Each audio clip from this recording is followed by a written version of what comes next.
Naturally, I'm a very private person. We lived in secrecy for 11 years, but I feel that I need to speak openly. If things are going to change, I want to make a difference, as I feel it could prevent so many more deaths.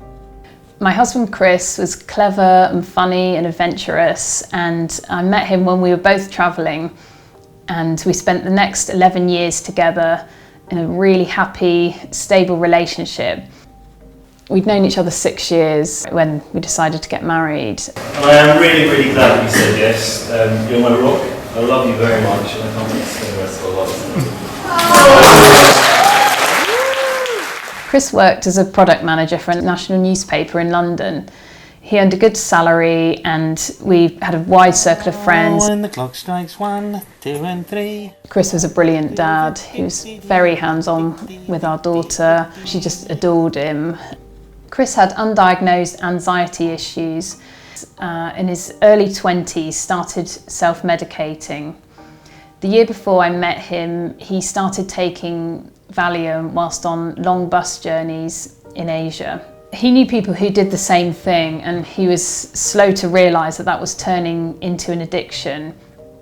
Once he did realise, he kept it secret from everybody, even me, because he was so afraid to be judged. There was one point when I found out Chris was taking Valium again, and it was a big shock for me. It was a massive shock. He'd say that he'd never take Valium again. He's sorry. He didn't want to jeopardise our relationship. It was very difficult to get any kind of help in the NHS. In 2014, whilst away on a business trip, Chris was overwhelmed by anxiety and cravings. I assumed that he couldn't obtain Valium, so he went out and met with an illegal street drug dealer, bought heroin, which of course he had no way of knowing the purity of. At home, I received the knock at the door that nobody should ever receive, the policeman telling me that my husband was dead. The bottom fell out of my world completely. You just do not expect that anything like that can ever happen to you. We were so young and so happy, and we just bought our first house a week before. My daughter was 18 months old, and I remember bathing her and knowing that she wouldn't have any comprehension of what I was about to tell her, but that her life would be changed forever from those words, and wanting to take that pain away. After Chris died, I researched everything I could on addiction and drugs.